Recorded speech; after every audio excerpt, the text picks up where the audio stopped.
अस्सलाम वालेकुम। SM news के साथ मैं हूं सैयद मुकद्दर रजा। एसएम न्यूज़ स्टूडियो में खुशामदीद। खबरों के सिलसिले को मज़ीद आगे बढ़ाते हुए खबर शामिल करते हैं गुजरांवाला से। जैली कार्बोनेटेड ड्रिंक्स का सप्लायर पंजाब फूड अथॉरिटी के शिकंजे में। फूड सेफ्टी टीमों का गोंदलावाला रोड पे वाक़या जैली कार्बोनेटेड ड्रिंक्स यूनिट पर छापा। 1128 लीटर जैली ड्रिंक्स, 30 लीटर सिरप, केमिकल्स, खुले रंग और फ्लोर्स मौका पर ही तलब कर दिए गए हैं।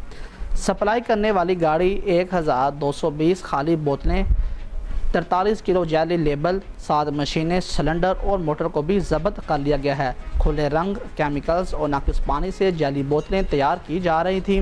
मारूफ ब्रांड्स की जैली लेबल लगी बोतलें बरामद होने पर कार्रवाई अमल में लाई गई और ममनुआ मुज़र सेहत खुले रंगों, केमिकल्स और फ्लोर से तैयार महलोल सप्लाई के लिए तैयार रखा पाया गया। जालसाजी का मकरूहा धंधा करने वालों के खिलाफ मुकदमा दर्ज करवा दिया गया है। जैली ड्रिंक्स को गुजरांवाला और नवाही इलाकों की छोटी बड़ी दुकानों पर सप्लाई किया जाना था। मंजूर शुदा फार्मूले के बगैर पानी में केमिकल्स, फ्लोर्स और रंग डालकर नकली ड्रिंक्स तैयार की गई थी।